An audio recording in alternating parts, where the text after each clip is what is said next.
ஆண்டவராகிய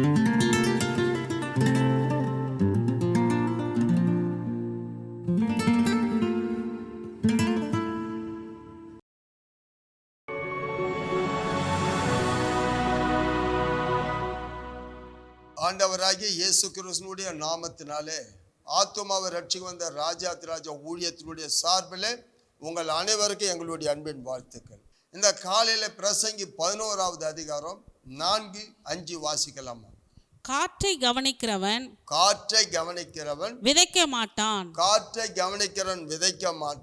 மேகங்களை நோக்குகிறவன் அறுக்க மாட்டான். ஆவின் வழி இன்னதென்றும் கர்ப்பவதியின் வயிற்றில் எலும்புகள் உருவாகும் விதம் இன்னதென்றும் நீ அறியாது இருக்கிறது போலவே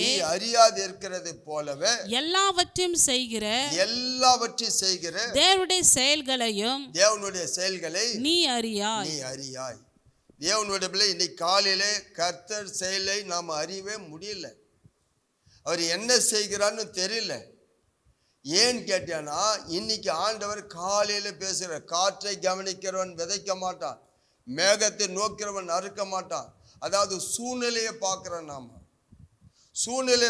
நான் கூட நிறைய இடத்துல கன்வென்ஷன் மீட்டிங் போவோம். அது ஒரு மாதத்துக்கு முன்னே டேட்டு கொடுப்போம். டேட்டு கொடுக்கும்போது ஜெபம் பண்ணிட்டு தான் கொடுப்போம். ஆண்டவர் இங்கே போகட்டுமா அப்படின்னு சொல்லிட்டு ஆண்டவர் எங்களுக்கு உத்தரவு கொடுப்பார்.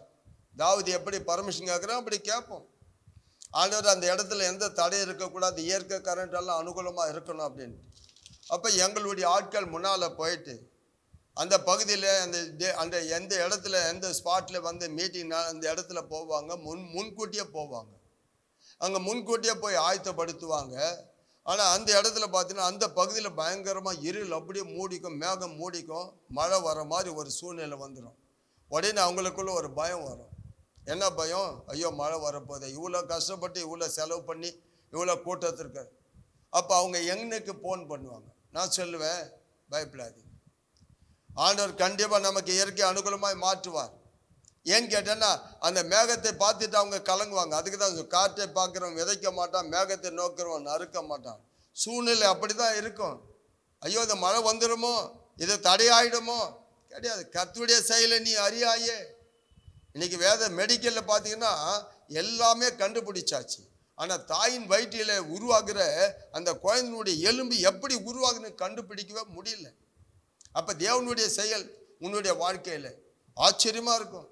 அதை உன்னால் கிரகிக்கவே முடியாது, உன்னால் எண்ணி பார்க்கவே முடியாது. யோபு புத்தகம் 37:5 வசனம் வாசிங்க. தேவன் தம்முடைய சத்தத்தை ஆச்சரியமான விதமாய் குமர பண்ணுகிறார். நாம் கிரகிக்க கூடாத பெரிய காரியங்களை அவர் செய்கிறார். அவர் கிரகிக்க முடியாத அளவுக்கு பெரிய காரியங்களை செய்வார். அவருடைய செய்கையை நீ அறிய முடியாது, அவருடைய செயலை உன்னால புரிஞ்சிக்கவே முடியாது. ஆச்சரியமா இருக்கும். ஆண்டவர் நமக்கு அதே மாதிரி ஒரு பெரிய காரியம் பார்க்கறதுக்கு உனக்கு ஆரம்பம் உனக்கு பார்த்தீங்கன்னா அப்படியே இருளும் மந்தாரமாக இருக்கும். அங்கே போன முன்ன பார்த்தீங்கன்னா அங்கே போய் ஆண்டவருடைய பிள்ளைகளை எத்தனையோ இடத்துல இது என்னுடைய வாழ்க்கையில் நடந்த அனுபவங்கள். யோபு புத்தகம் 33வது அதிகாரத்தில் 13 வசனம் வாசிக்கலாமா? அவர் தம்முடைய செயல்கள் எல்லாவற்றையும் குறித்து காரணம் சொல்லவில்லை என்று நீர் அவரோடு ஏன் வழக்காடுகிறீர்? அவர் தம்முடைய செயலை எல்லாம் குறித்து ஏன் எனக்கு முன்னால சொல்லல? இந்த மாதிரி ஆச்சரியா காரணம் சொல்லவில்லை அவர்கிட்ட நம்ம வழக்காடவே கூடாது. அவர் சகலத்தையும் நன்மைக்கு ஏதுவாக நமக்கு செய்வார். சகலம் நன்மைக்கு ஏதுவாக தான் நடத்தி முடிப்பார். அதனால தேவனுடைய பிள்ளை கவலையே படாதீங்க, சூழ்நிலையை பார்க்காதீங்க. அந்த சூழ்நிலையை பார்த்தீங்கன்னா உங்களால் ஒன்றும் பண்ண முடியாது. யோர்தான் பிரவாகித்து வந்தாலும் ஐயோ இது எங்களை அடிச்சுட்டு போயிடும், காலை வையன்னா வச்சிடு, ஆண்டவர் சொன்னான்னா செஞ்சிடு. ஆண்டவர் உனக்கு யோர்தானை விலக பண்ணுவார். அவருடைய செயல்கள் அற்புதமானது. அவர் கையை நீட்டிட்டா யாரும் தடுக்க முடியாது. வேதத்தில் ஏசாயா புத்தகம் 14:27 பண்ணீங்க. சேனைகளின் கர்த்தர் இப்படி நிர்ணயித்திருக்கிறார். யார் அதை வியர்த்தமாக்குவான்? அவருடைய கை நீட்டப்பட்டு இருக்கிறது. யார் அதை திருப்புவான்? ஒருத்தம் கூட திருப்பவே முடியாது. அவருடைய செயலை நம்மளால புரிஞ்சிக்கவே முடியல. ஆனால் காரணமெல்லாம் கேட்டேன், ஐயோ ஐயா எனக்கு இது நடந்தது, நான் கிடைக்கன்னு நினச்சேன்னு. இதை விட பெஸ்ட்டாக உனக்கு கொடுப்பார்.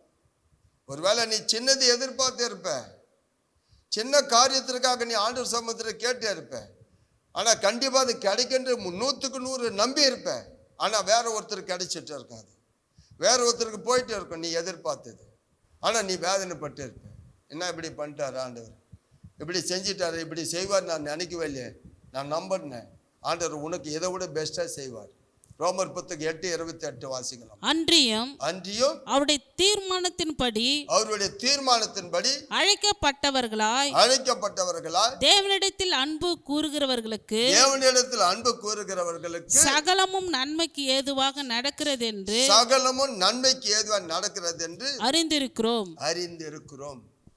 ஒரு தாய் என்கிட்ட எங்க மீட்டிங்ல சாட்சி சொன்னாங்க, என் பிள்ளைக்கு ஒரு வாட்ச்மேன் வேலை, பியூன் வேலையாவது கிடைக்காதா?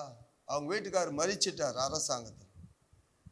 என் மகனுக்கு ஒரு பியூன் வேலையாவது கிடைக்காதான்னு அவங்க கண்ணீரோடு கூட என்கிட்ட 100 நாள் உபாசத்தில் வந்து ஜெபம் பண்ணுவாங்க. நான் அவங்களுக்கு ஜெபம் பண்ண கிடைக்கல ரொம்ப நாளா. அதுக்கப்புறம் அவங்க உபாச கூட்டத்துக்கு வந்தாங்க, அந்த வாக்குத்தத்தத்தை விசுவாசித்தாங்க. அவங்க கேட்டது மகனுக்கு பியூன் வேலை தான். ஆனால் ஆண்டவர் அவனுக்கு கொடுத்தது விவோ வேலை கொடுத்தார். மன்னிக்காரனா ஆண்டவர் உயர்த்தினார். அதுபோல் உங்கள் வாழ்க்கையில் இன்னைக்கு நீங்கள் ஏன் எனக்கு ஆண்டவர் இந்த காரியத்தை செய்யலன்னு கலங்காதீங்க. அவருடைய செயல் உங்களுக்கு புரியாது. அவர் மகத்துவமானவர், உனக்கு பெஸ்ட்டாக செய்வார், உயர்ந்த இடத்துல வைப்பார். நீ நினைப்பதற்கு வேண்டுவதற்கு மேலே அதிக சொல்ல அவர் மேலே அன்பு கூறுகிறவங்களுக்கு சகலமும் நன்மைக்கு ஏதுவாக தான் நடக்கும். வாழ்க்கையில் நன்மை நடக்கும்.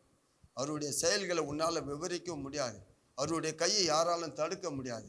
விசுவாசமாக இருங்க, கவலைப்படாதீங்க. ஜெபம் பண்ணு. துதிக்கிறோம் நல்ல ஆண்டவரே, மகா இரக்கமும் கிருபை நிறைந்தவரே, நேற்றும் இன்றும் என்றுமே மாறாமல் இருக்கிறவரே. ஏசப்பா, இந்த காலையில், இந்த அதிகாலையில் தோய்ந்து போயிட்டோம் ஆண்டவரே, சோர்ந்து போயிட்டோம், ஏமாந்து போயிட்டோம், ஏமாற்றப்பட்டுட்டோம் என்று சொல்லி கலங்கி இருக்கிற எங்களுக்கு நீங்கள் சொன்னீங்க ஆண்டவரே, இன்னைக்கு ஆண்டவர் இந்த வேத வார்த்தையில் ஆண்டவர் உம்முடைய செயல்களை எல்லாவற்றையும் குறித்து நாங்கள் காரணம் கேட்டோம். தப்பு ஆண்டவரே, உம்முடைய செயல் மகத்துவமானது. காற்றை பார்க்குறவன் விதைக்க மாட்டான், மேகத்தை நோக்கிறவன் அறுக்க மாட்டான்.